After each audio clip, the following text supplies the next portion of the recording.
So I'll have the timestamp right here if you just want to skip to me just talking about the video. But if you want to watch everything, then just keep on watching. So it's keto day 8, and today is the first day I decided to try not using creamer and Splenda in my coffee, because I know maybe that's one of the things that could be pushing me a little bit back.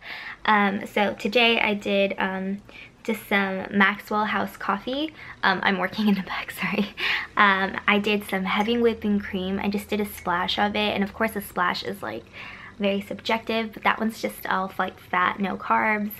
And then I did 2 little packets of Splenda and a splash of vanilla, what are those, like those little sauces that you put in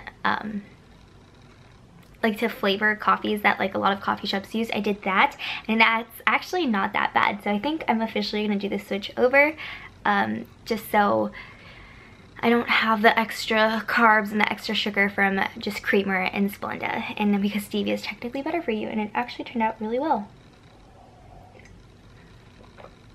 I'm actually pretty impressed, not gonna lie. And it does feel creamier because it's heavy whipping cream, so it's probably gonna keep me full longer. Also, I wanted to note that I peed on a ketone strip last night, or this like a while ago, and it was actually in the darker shade, so I could tell that I'm further into ketosis, and I'm surprised that I'm still in that I actually like went pretty dark, because I might have ate a Snickers mini last night.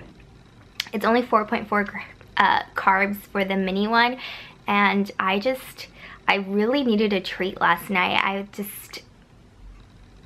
was craving like donuts and cookies and all of that stuff, and actual chocolate and junk food, and then I was like, okay, let me see. We had them in the house left over from something. I think it's because we had the wedding stuff here at my house, because my cousin got married at the end of January, so we had bought in that stuff, and so it's left over. So I was like, let me see how many carbs it is, and if I feel okay with it, then I will eat it. And so it turns out a mini Snickers is only 4.4 grams of carbs, and 2 saltine crackers is 4.4 grams of carbs. Obviously there's more calories in the Snickers, but I had done pretty well calorie wise, so I actually ate it, and it didn't kick me out of ketosis, and it satisfied my craving. And I'm not saying that I'm gonna do it all the time, but I'm just saying like the dark chocolate was not cutting it out for me. And yeah, that was like my one little like cheat thing that didn't kick me out of ketosis, so woo, go me.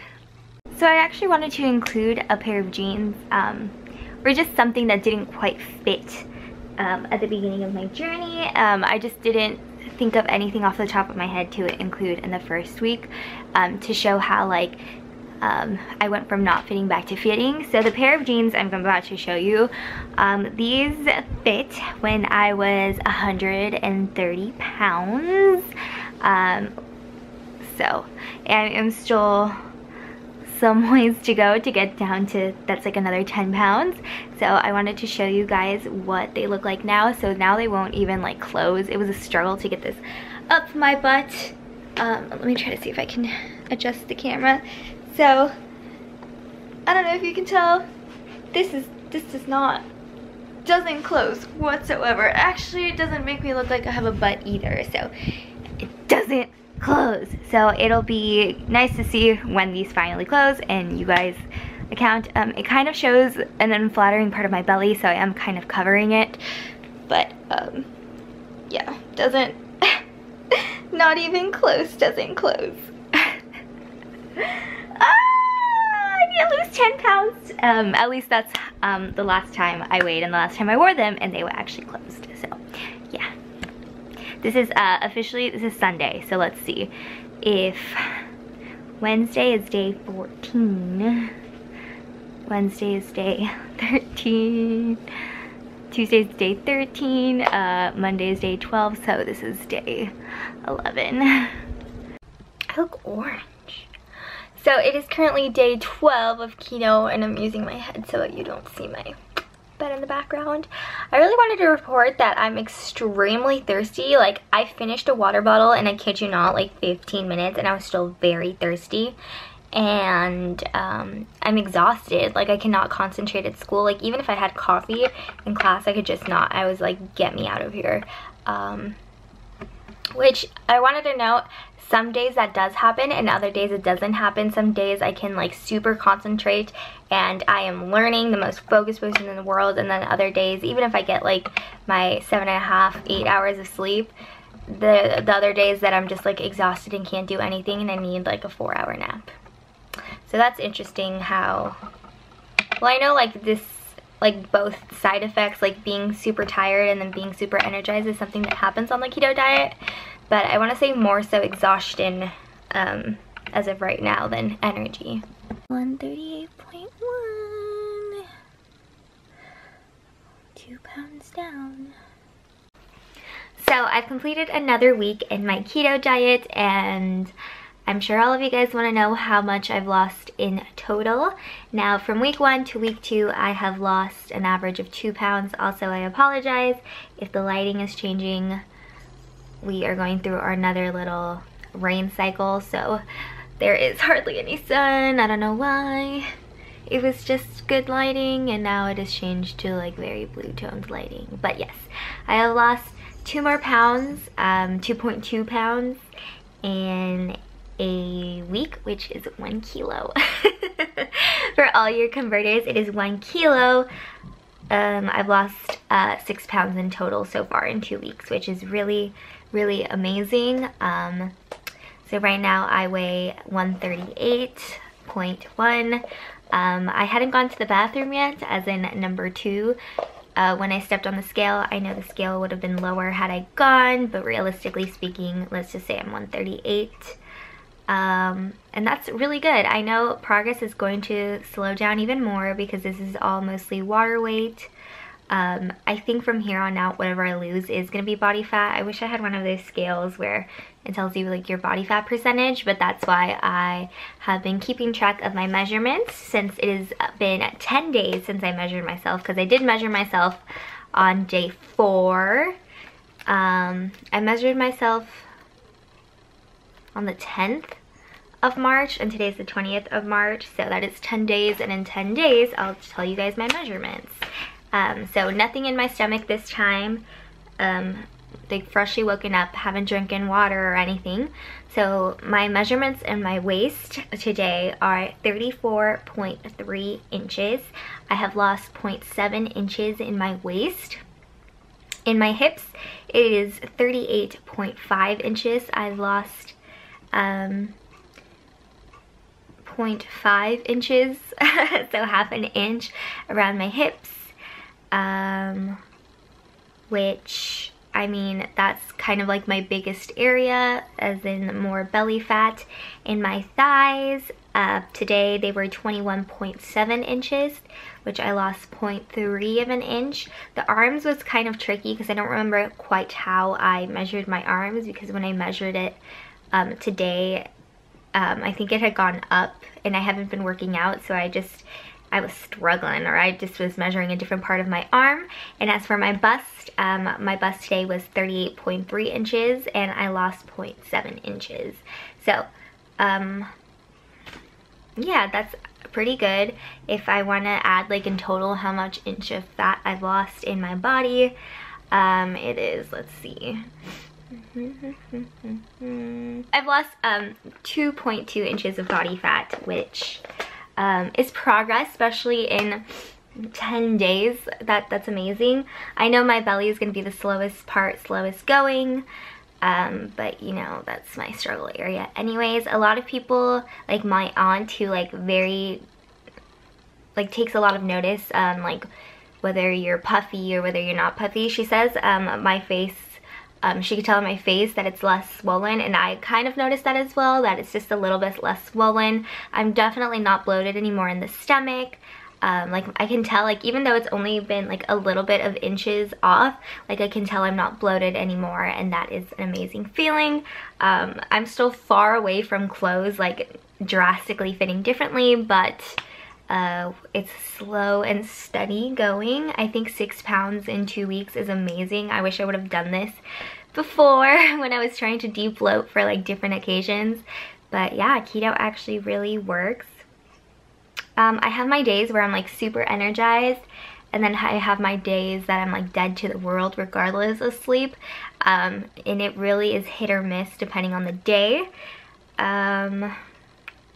Yesterday I kind of consider it like a cheat meal because I went out and eat, but I didn't actually really cheat on it. I went to Buffalo Wild Wings and I had traditional wings, like just chicken on a bone, in their buffalo sauce, and that tasted amazing.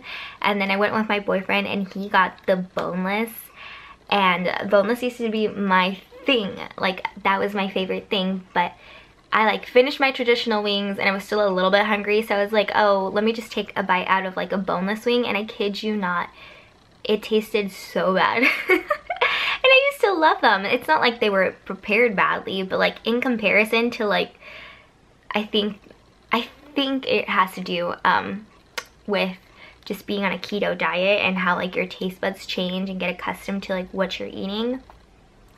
It just didn't taste good. It tasted like fake almost, and I know that's basically what it is, so I'm just like, wow, traditional wings are so much better tasting. But I only had a little bit, so I know like it wasn't enough. Like I just had a little bite. I know it wasn't enough to like kick me out of ketosis or anything, because I peed on a keto strip and I'm still in like the darker purple. Like I'm on from the second to like the largest amount. So that's good. That's all I really have to say for that. I finally switched over to using heavy whipping cream and flavoring instead of half and half for my coffee, and I'm officially like on stevia instead of Splenda anymore. And I think one time like I was at work and I needed coffee and I just used like creamer and like Splenda just to get me through, and let me tell you, it did not taste good anymore. I don't know if because heavy whipping cream is so thick and fat and yummy and filling, especially if you do like vanilla flavor, because that's what I've been doing. That's just been my favorite thing, and I prefer that 1,000 times more than half and half. And of course, having whipping cream doesn't really have any carbs, which is great for keto. And I don't really miss my caramel macchiatos anymore, which I thought was never gonna happen, but heavy whipping cream and a splash of vanilla, 2 sugars or 2 stevias, and that has been going. I'm imagining that scale-wise, there's not going to be like too much progress by week 3, and I don't think I'm going to post it on week 3, so I think I'm going to go 2 weeks without it because I'm going to be on vacation when at the end of week 3 for keto, so next Wednesday, and by the time I'll get a chance to film a video, I'm going to be halfway through week 4, so I think I'm going to skip a week 3 update and then just kind of update you like when it's time to start week 4. Does that make sense? So there's not gonna be a week 3, yeah, so when after week 4 or whatever, if that makes any sense. But I'm so far loving it. I haven't been like extremely tempted. I think one time I had like a really bad craving, and this is what happens like at the end of the night. When I get home from work and I've been eating like keto like very, very well, like I had eggs for breakfast, I had like maybe a sausage, I had a protein shake, and I had peanuts and like cheese or like pepperoni slices, which is actually really good as well. At the end of the night, I'm like, when I get home, I'm craving like something. I don't know why. I think it was just like habit to have comfort food after work before I go to bed. So that's where dark chocolate has been coming in. Like I'm finally into the dark chocolate. I think I finally got accustomed to it, so I can like eat it and just enjoy it now. It's all about getting accustomed to it. And again, sorry for like the quick lighting change. Twice now I've had like the mini Snickers because sometimes like dark chocolate doesn't cut it, and if I know I've been really good in like my carbs amount in the day, because one mini like Snickers has like 4.4 carbs, same as 2 saltine crackers. So if I've been good with my carbs and I've been good for a while, I'll let myself have like the Snickers, and that satisfies my cravings like whatsoever if the dark chocolate isn't cutting it for me. But that's how it's been going for like 2 weeks. I'm really happy I've lost 6 pounds. So hopefully I will be weighing myself, so hopefully by week 3, if I'm like 138, I hope I lose 2 more pounds, which would put me to 136, which is closer to my 135 goal. And then I want to be 30, and I just do like I guess every 5. But it looks like I'm, based on like what week 2, it might just be like a healthy like 2 pounds per week, 2 pounds per week, which is fine because I'm not in a rush to lose weight, because I mean, in the sense that I want to look good in summer, that's my rush. But in regards to like keeping it off, it'll be easier to maintain off if it takes you longer to get to your goal. So that is everything. If you are doing a weight loss challenge, or if you're doing keto, let me know how you're doing down below, since I checked in last with you. And then in regards to the keto update, I'll see you in 2 weeks. So thank you so much for watching, and bye.